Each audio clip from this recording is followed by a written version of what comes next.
only one foot. Father says, what happened to the foot? Where did the foot go?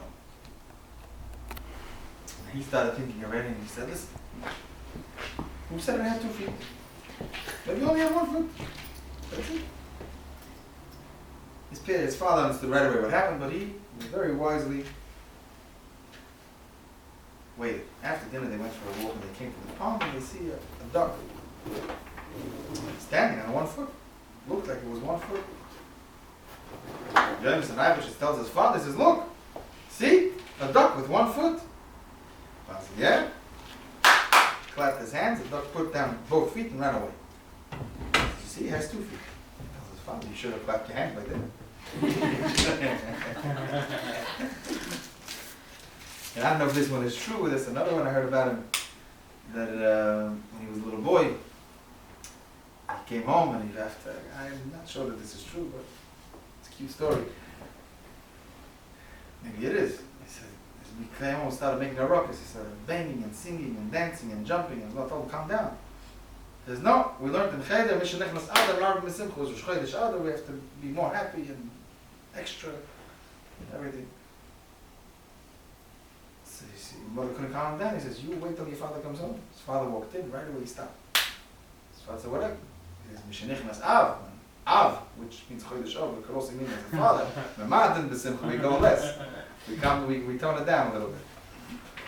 But anyway, that was Rabbi D.Y. Rabbi D.Y. was a tremendous tzaddik.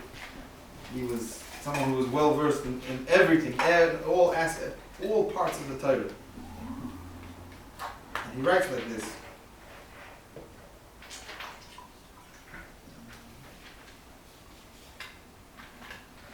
Heard it before.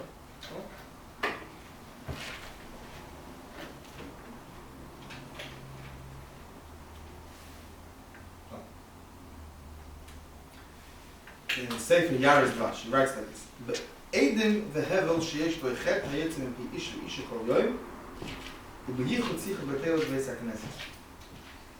That's when you do a sin, it creates a cloud, a partition, a blockage. It's specifically for unnecessary chatter in shul. When we come to shul and we talk about whatever. And the shul is a house of Hashem. There's a certain decorum, and there are halachas. And what you're allowed to talk about, now there's a certain behavior a certain reverence that we need to have for this place. When the Kol came based at Tefila, all the more so at a time when everyone is davening, and instead of davening, the conversation is about everything but that. That creates a tremendous blockage that the tefillah shouldn't be accepted and shouldn't go up. That they can't reach their designated destination. It stops the tefillah. It stops the tefillah from being accepted. If a person really afterwards takes the davening, starts davening with tremendous kavanah, concentration, he pours out his heart, with tears, with a little bit of a cry. There is such a thing by davening. Emotion. It's okay to cry. It's okay to shed a few tears. No one's going to think you're not a man anymore. It's not a sign of weakness. Quite the contrary. Mala kol tefillas mikam l'shonim asher solav nikmitzula. One tefillah b'kavana has the power to take all the tefillahs that a person had that maybe weren't 100%, and it opens the gates for all of them to go in as well. That's what he writes. Tremendous.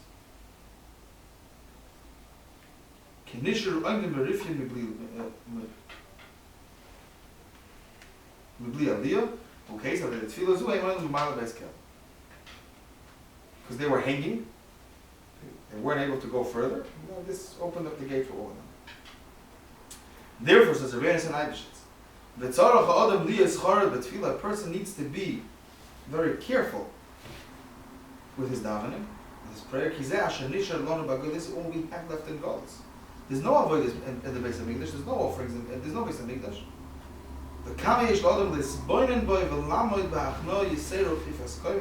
Therefore, how much a person needs to really think into and to stand with humility when he davens, to realize, to appreciate the awesome privilege that we have to be able to stand in prayer in front of Hashem.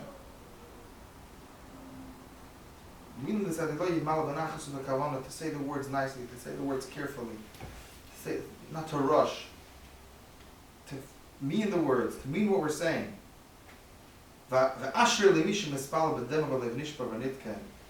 Fortunate is one who prays and who evokes emotion, a few tears, broken heart. There's nothing more whole than a broken heart. The most complete thing is a broken heart. Why? Because a broken heart means it's a sign of humility. It's not. I'm always looking for more. Always, I'm realizing. I'm being upfront with myself. I'm realizing that I'm not full. I'm not perfect. And I realize that but I'm connected to perfection. Hashem is perfect. And I'm coming not in a place where I'm owed, rather in a place where I know that I'm not owed anything. But I'm appealing to the Racham, to the mercy of Hashem.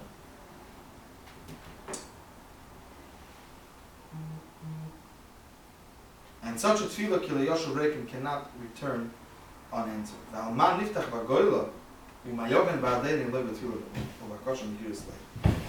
if not tefillah, what else do we have to depend on? What else do we have to rely on? If not such a form of tefillah, real, true, call it prayer, from the depths and the bottom of our heart.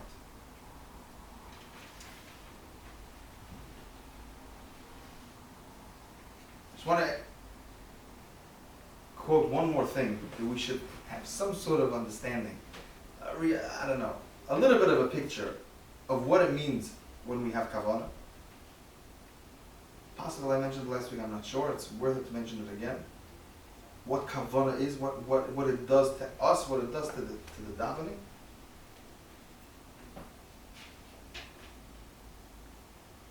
And then just a few words, which also we began last week, also about what it means when a Jew davens. And precious status to Hashem, and then we'll go into the davening itself. So Reb Chaim Vital was one of the closest students of the Arizal. Arizal was, we know, one of the giants in Pnimius HaTorah, Kabbalah, secrets of the Torah, the hidden meanings of the Torah. And Reb Chaim Vital was his close disciple. And one time he felt he had pain in his eyes. And he couldn't figure out what it was. I think it went on for 2 months. And he asked the Arizal, he went to the doctor, there was nothing wrong with him. Physically, everything was fine. And he asked the Arizal, what's happening? Why is he having this pain? And he says that what ended up happening was, he davened together with the Arizal, and he looked at his face. He stared at his face when the Arizal was saying Shema and Kodesh Kodesh Kedusha. And by Moedim. He said those are 3 parts in davening where they have tremendous kavanah, there tremendous meanings and tremendous deeper meanings. And the Arizal said he was concentrating on that, and at that time, when a Jew really concentrates and has such tremendous kavanah, the light that radiates from him or her is so great, and the Arizal's level that Reb Chaim Vital stared at it and he hurt his eyes. We don't understand what these things mean. We really don't. But the reason I'm mentioning it is that we should realize a little bit. It's not just that we're davening, we're saying, we're concentrating. We become higher people. We radiate light, we radiate holiness. And that influences us and influences the entire world. They say about the Ger Tzedek, Avram ben Avram, Graf Patoski, Hashem Yikum Damah, who was a convert. And he became a Ger Tzedek. He's buried next to the Goyim, said he wanted to be buried next to him. He was burnt at the stake when he was discovered by the Inquisition. But what prompted him to really, even him and his friend, to look into Judaism at all? So they walked by a Jewish house on Shabbos, Friday night. And he said, a Jew has no idea what he looks like on Shabbos. So special, so light, so, there's no words. He saw that, and he had to, he pushed him to find that out, and the rest is history. When we daven properly, when we really concentrate, when we really put our heart into it, what's all this kavanah? Why is it so important? Because it's focus. It's not just, I'm on the way, I'm in the middle of doing something, I'm on the way to something else, and I'm just blabbering words out of my mouth. For why, I don't know. But it's taking a step back. Why is mincha? It says, Eliyahu nena b'tfilas mincha. Right? Eliyahu Hanavi it was the time of mincha. Why? Because that's in the middle of the day. Why is that so special? Because we're smack in the middle of everything. And we put everything aside and we focus totally on Hashem. It's much harder. It's tremendous. But it's a huge thing. A concept which is maybe foreign today, but focus for more than 5 seconds or 30 seconds, for longer than the status, right? Or whatever TikTok or whatever other attention span people have. And it's not easy, especially for us. And in a certain way, we may have that's a bigger nisayon for us than it was for previous generations. But that makes it all the more valuable. Because it's harder for us to achieve that.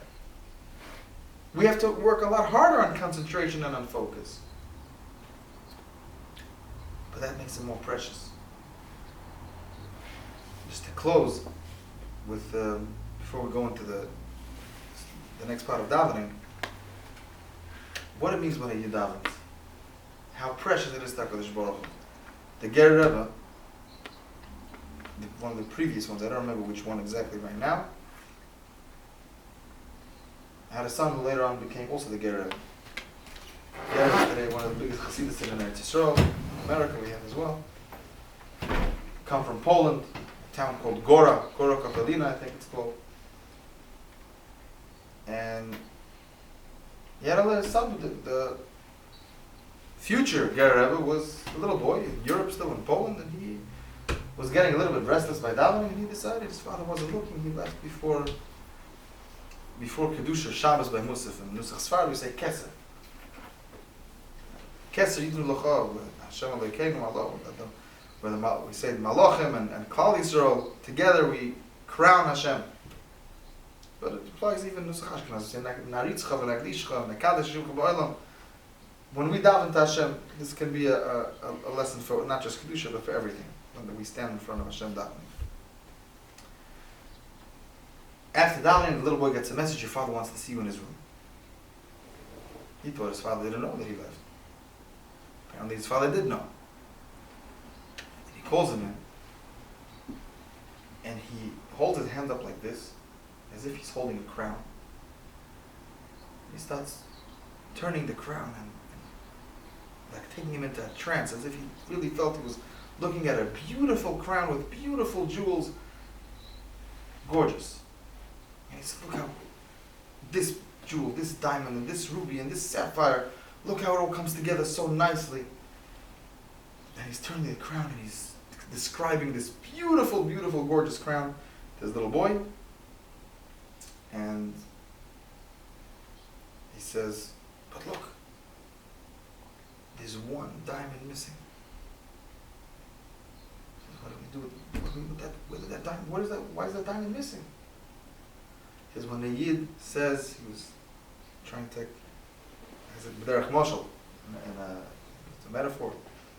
When a Jew praises Hashem, when a Jew prays to Hashem, when a Jew says kedusha, we put another diamond on the crown of Hashem. And when we don't, it takes away. So just like we said from Binsky, it's right, all the Tefilas that were blocked, when we take that one Tefila and we daven with a full heart, it opens up everything else. So that probably is the same thing, that it puts on all the diamonds that we were missing before. But it made such an impression on this little boy, he never missed the davening again. He impressed upon him so much that we really have an effect. And that's what we have to realize.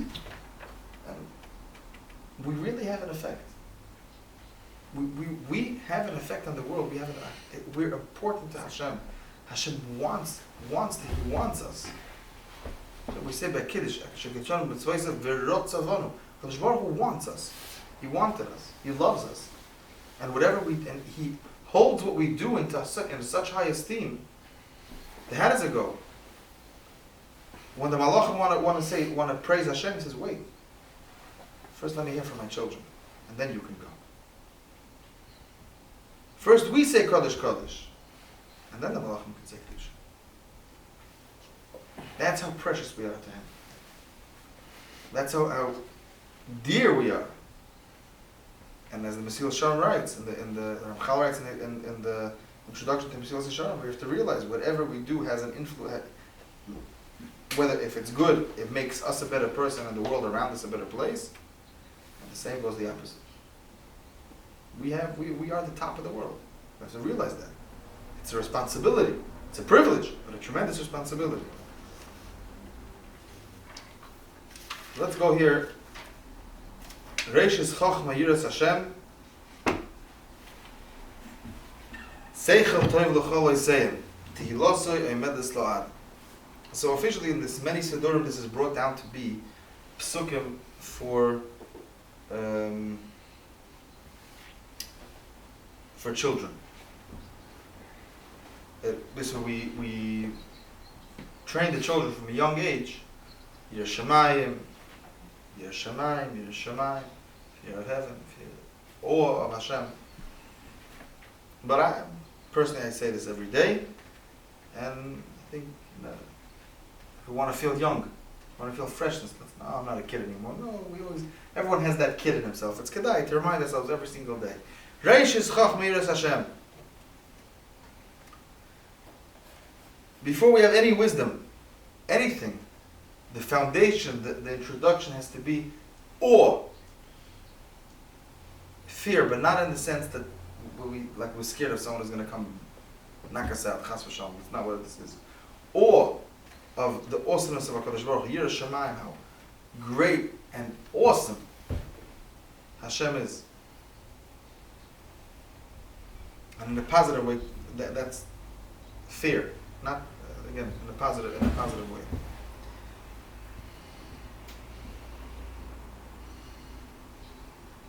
Seichel Toiv, L'chol Oiseyim.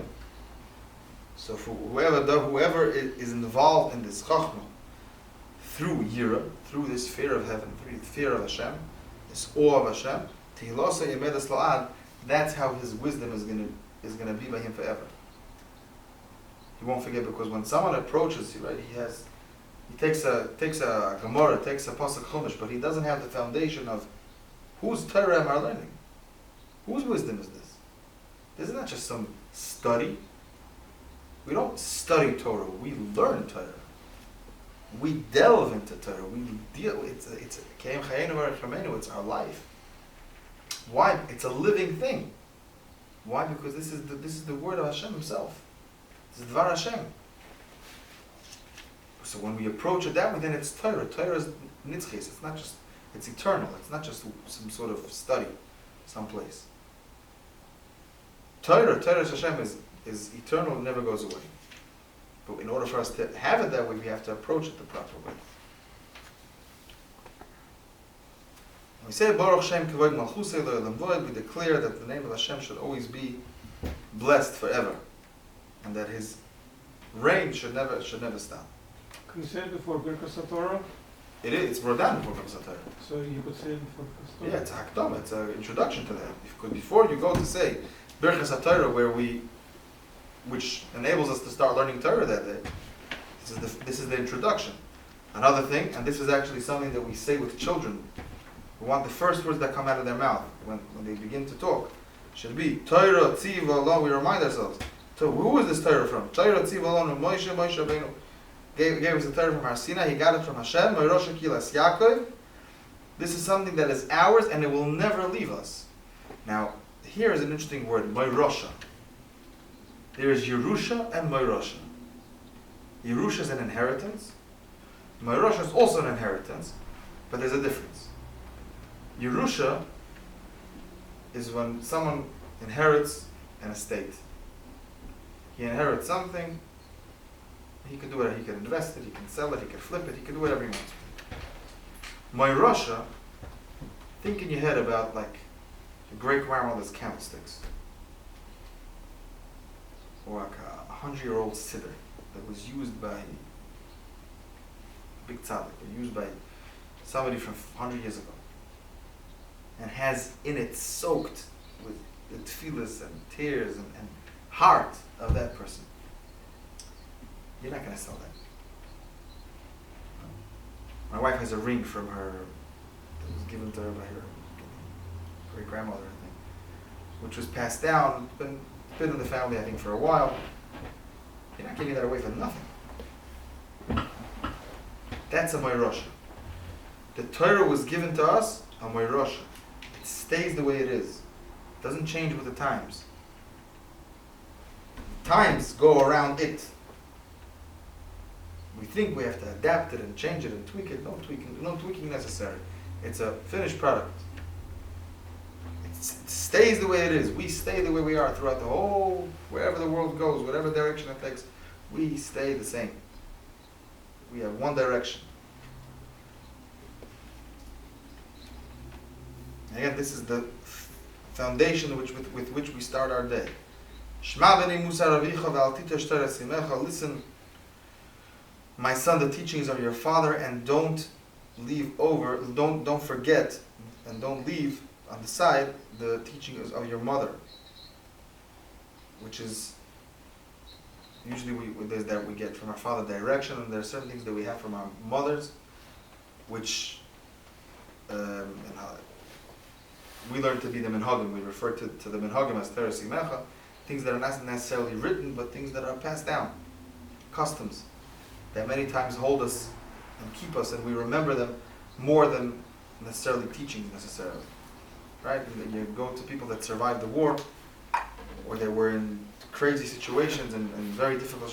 What stuck with them many times? Their mother's chicken soup, the taste of the mother's chalm, the taste of the mother's cooking, the voice of their mother soothing them. Their mother, which could refer really to parents in general, but that relationship of, right, preparing the clothing in the morning, your child wakes up and you have the warm clothing in the winter. Teres Simecha, but this is referring to minhagim in halacha. We also refer to it as changing a minhag, changing a custom. Teres Simecha. You don't want to switch that. Torah te umalusi, saying Torah should be my main occupation. V'kel shakem bezrasi, Hashem should help me. And then we end off with the pasuk, which is from Dvarim, Parshas Vaschana, ve'atem adveikem Hashem alekeichem, and you are glued, Hashem your God, chayim, you're eternally always alive and well, kulchem, all of you, hayom, which is referring to chiyas hanefesh, to be happy in being close to Hashem. V'shuas kivisi Hashem, we are always waiting and awaiting the ultimate salvation of Hashem Himself. Thank you very much. Have a wonderful night. Looking forward to seeing you all next week. Thank you very much. Thank you.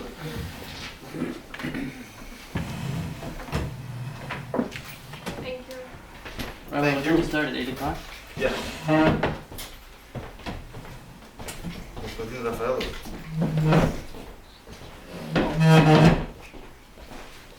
Take home.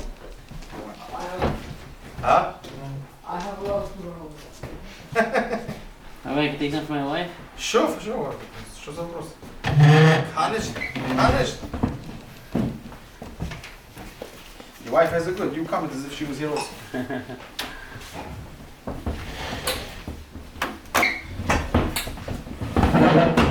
Triple tasking. I went to a class by Rabbi Yaakov.